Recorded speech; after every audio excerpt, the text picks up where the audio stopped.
દર્શક મિત્રો, social media influencer કીર્તિ પટેલની રાજસ્થાનમાંથી જૂનાગઢ પોલીસ દ્વારા ધરપકડ કરવામાં આવી છે. પોલીસ હાલ તેને જૂનાગઢ લાવી છે. જૂનાગઢમાં નોંધાયેલા 3 અલગ અલગ ગુનાઓના આધારે કાર્યવાહી હાથ ધરવામાં આવી હતી.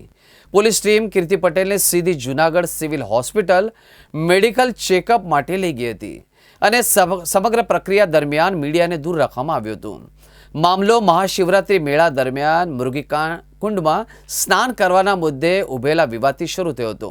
આ ઘટનાનો વિડીયો સોશિયલ મીડિયા પર વાયરલ થતા ચર્ચા તેજ બની હતી. જૂનાગઢના યુટ્યુબર અફઝલ સીડાએ આ મુદ્દે લાઈવ કરીને વિરોધ નોંધાવ્યો હતો અને ત્યારબાદ પરિસ્થિતિ વધુ ગંભીર બની હોવાનું પણ કહેવાય છે. આરોપ છે કે વિરોધ કરનાર યુટ્યુબરને ધમકીઓ આપવામાં આવી હતી અને તેની પાસેથી 20 લાખ રૂપિયાની ખંડણી માંગવામાં આવી હતી. આ દબાણથી કંટાળીને યુવાને ફિનાઇલ પી આત્મહત્યાનો પ્રયાસ કર્યો હતો. હાલ તેની તબિયત અંગે હોસ્પિટલમાં સારવાર ચાલી રહી છે.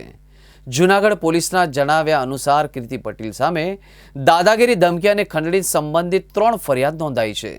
તપાસના ભાગરૂપે તમામ ડિજિટલ પુરાવા, કોલ રેકોર્ડ્સ અને સોશિયલ મીડિયા એકાઉન્ટની માહિતી એકત્રિત કરવામાં આવી રહી છે.